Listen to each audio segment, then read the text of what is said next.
Hello, citizens of the Nigelverse. It's Nigel here once again, and this is going to be another review. Thankfully, I only have one more review that I'm going to do for the year 2025, and I do have a couple more planned for next year. But we're going to do one last review, of course, after this one. So stay tuned for that later on. In the coming couple of months as the year is starting to wind down. But as is now October, and now that Green Day is awoken from their slumber, Mariah Carey is defrosting, and it's around spooky season, around Halloween time. I don't know if I'm gonna do as many Halloween related stuff that I've done before, only because as I feel like I'm slowly running out of stuff, at least for the season, and more so in the realm of wrestling matches. The movies I can find quite a few, but yeah, in terms of wrestling matches, it's not as much. So I don't know if I'll quite be as heavy on the Halloween stuff. I'll probably throw in one or two movies, maybe one or two Halloween Havoc matches. I'm not entirely sure yet. It's not set in stone or concrete just yet. The other thing is that I do have other things I want to work on. Other stuff I get caught up on, which I'm hoping to do this week, especially now that the week is kind of winding down. But yeah, so that's kind of now the mini updates out of the way. Let's talk about today's review. So this year, we saw ever the final ever match between John Cena and CM Punk in John Cena's questionable retirement tour. So we saw the last encounter between them earlier this year at Night of Champions. But I want to take it back to one of their more famous encounters. There's an encounter that had a lot of people consider to be among the very best, and they managed to make an interesting story out of contract disputes. So what happens is, when CM Punk, in a matter of hours, is about to leave the WWE. He allegedly, let's find out. I'm of course talking about John Cena versus CM Punk at Money in the Bank 2011. And this was one of the earliest reviews. Because I feel like I've been saying that quite a bit with these reviews, but this was among one of the first. Like thinking back to 2022 when I really started doing a lot of YouTube content. I kind of unloaded a little early, and you never want to do that. But I feel like I kind of put all my chips on the table out of the way first. But um, I guess I'm in a way I'm glad to do these reviews then, because that's back when I was a little less polished. Now that I'm a bit more seasoned, a bit more of a, I don't know if I want to use the word veteran, but I'm less new to the whole review side of things. I'm glad I'm able to revisit some of especially because some of them haven't aged the best. Admittedly, I haven't gone back and rewatched the John Cena CM Punk um, review. If it's anything like the original Ray vs. Eddie Halloween Having 97 review, I might not want to, but I'm glad to be able to review it for the purpose of this, well, review here. We're reviewing a retelling, especially with added context. And hey, it gives me an excuse to rewatch the match, because that's always great. And of course, as always, I'm not professional wrestling reviewer or analyst or anything like that. Just a man who enjoys a good time. But I don't need to be a professional to tell you that this match rocks. It was awesome when I saw it the first time. It's even more awesome now that I've seen it years later, and am reviewing it. It's probably one of the best matches, possibly one of the best matches ever. possibly one of the best WWE matches ever, possibly one of the best Money in the Bank matches ever. It's just a phenomenal match with two phenomenal competitors. So without further ado, enough yapping. Let's get into more yapping. But of course, if you've seen these reviews of mine before, or even you've seen these reviews of mine before, you kind of already know how this works. You have an idea of what to expect. But in case you don't, essentially, for starters, I try to hydrate a lot, but also I talk about what I liked and disliked about the match, as well as kind of giving a little bit a synopsis of how we got here. And how we got here, as I kind of alluded to, was that CM Punk's contract was allegedly about to expire. Now, whether that's reality or it was played up for the storyline, it's probably both, to be honest. But nevertheless, Punk's contract was set to expire the day after this event, that being Money in the Bank 2011. So, the day after when the clock strikes midnight, it's on July 18th of 2011. CM Punk will officially be a free agent, and at this point, Punk is pretty much gaining more and more variety, which I think might be what causes me to think that his contract running out at this time might be legitimate, because at this point Punk was just doing whatever. He was cutting even more like scathing promos on people. There was, of course, the infamous pipe bomb promo where he ran down WWE, ran down management, said the company was better off after Vince McMahon's dead, which is yikes. But did say a lot of things that people have been saying and people have thought for years, and there's for better or for worse. And the thing is I think I watched the Pipe Bomb live. I don't remember if I watched that Pipe Bomb live. I believe I did. But it's still one of the greatest promos in WWE history, one of the greatest promos in CM Punk history, and that's really saying something. It's the promo that really escalated Punk into that upper echelon. And in my opinion, this might be a hot take. It's one of the promos that kind of made a lot of the CM Punk fans come out of the woodwork and all of a sudden show their support for CM Punk. Like the thing is, I liked CM Punk. I was like 10 or 11 at the time, so I liked CM Punk. Wasn't quite familiar with his stuff in like Ring of Honor or TNA at that point, because I was a kid and other wrestling companies was news to me.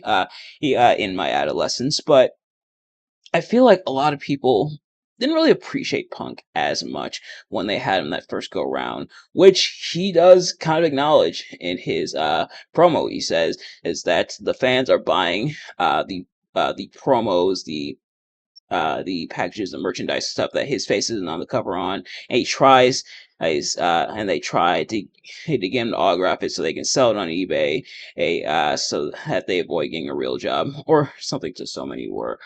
It hurts. No amount of like me talking about it will do it justice. If you somehow haven't seen the Pipe Bomb promo yet, I highly recommend it. But Punk cut the Pipe Bomb. He had the match here with Cena. I believe he won. Let me see. Yeah, Johnson and Punk.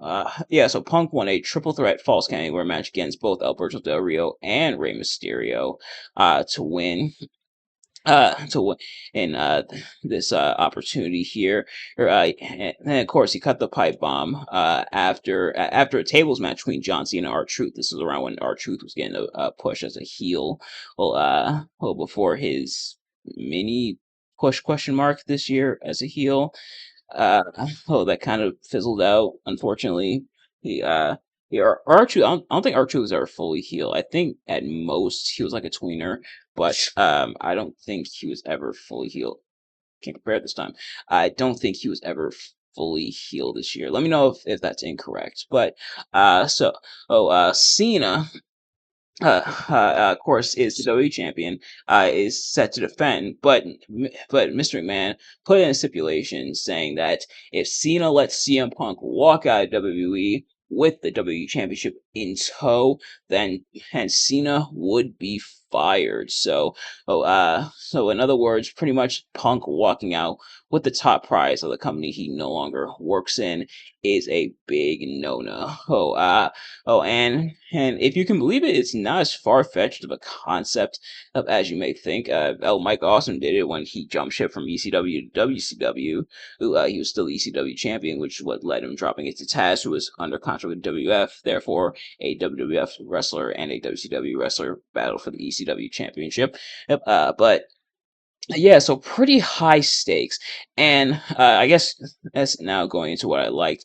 They put over those stakes majorly in on commentary. They put over how important this match is, not just because Punk's leaving, not just because there's a chance he could leave with the WWE Championship, not only just because it may interfere with the legacy of the WWE, I should say, and how it's been built up from Vince McMahon Sr. to her and the WWF to Vince K. McMahon and WWE becoming the global empire. It all could come crawling down real big, like end of the world, big importance feel when it comes to this match. Almost a little bit heavy-handed when it comes to it, and we'll get into that when I get into the dislikes. But the way they put it over in this match to really make it feel important, I think,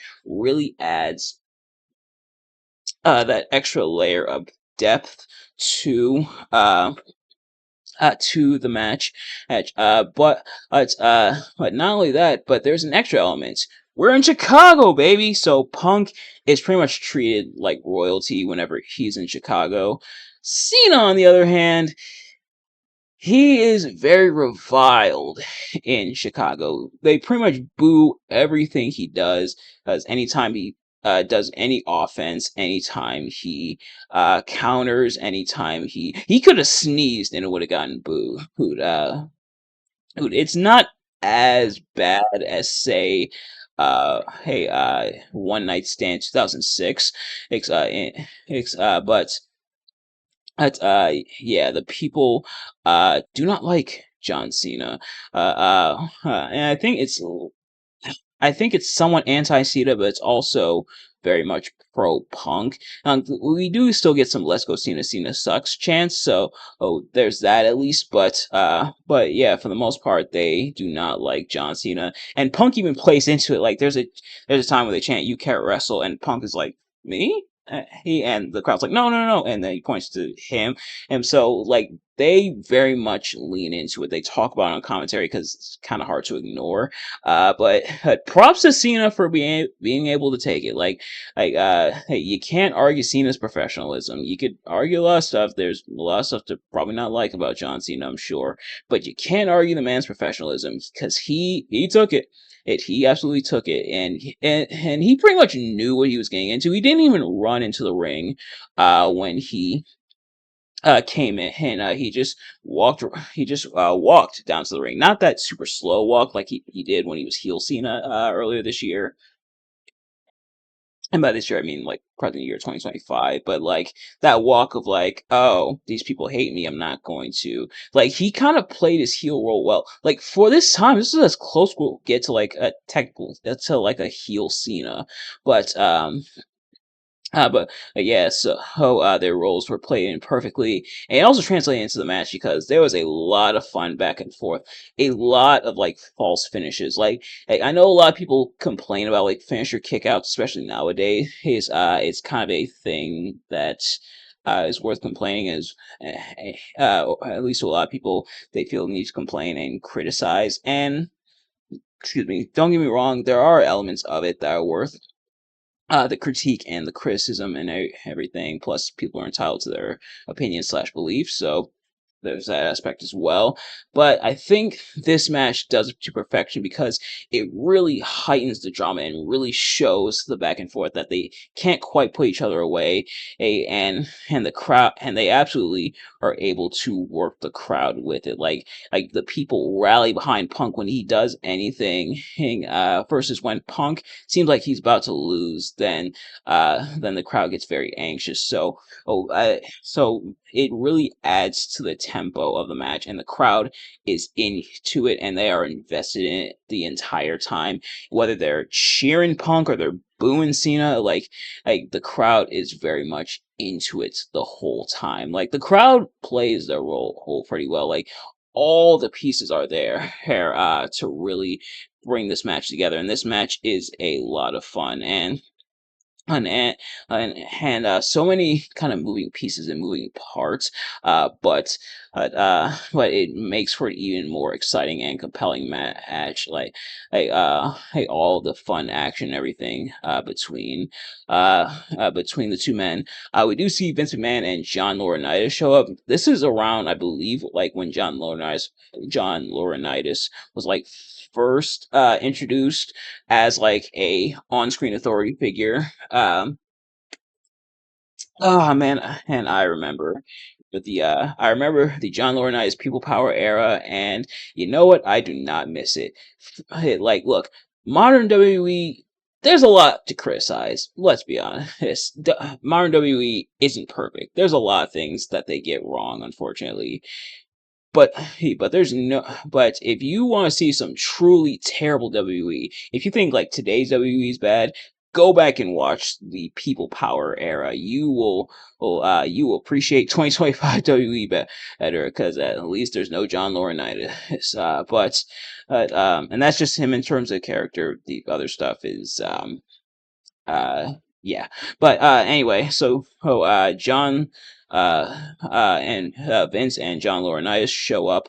They try to screw over Punk, as Cena locks in the STF. I'd argue even probably one of his better STFs, if I'm being honest, which is pretty impressive actually. But yeah, if you can believe it. Although I guess it's not really saying much, but they try to screw over John's not John Cena, CM Punk with the Montreal Screwjob esque, because they love doing that, and Cena stops them and punches down Laurinaitis and says, and nope, I don't want to win that way, just for him to walk into the GTS. So we see the character of Cena ultimately, like we see it play out, to give it that sense of continuity, just for it to immediately be its downfall, because Punk nails the GTS and walks out with the win. And the best part is everything afterwards, kind of like that had mix of feelings, and the correct mix of feelings. There's the feeling from like the fans and everything of they're going nuts because CM Punk won and has finally won the WWE Championship. But then on the side of like Vince and John Laurinaitis, there's that oh crap feeling, because Punk is in kayfabe, and probably in real life, I guess, going to walk out of WWE with the WWE Championship.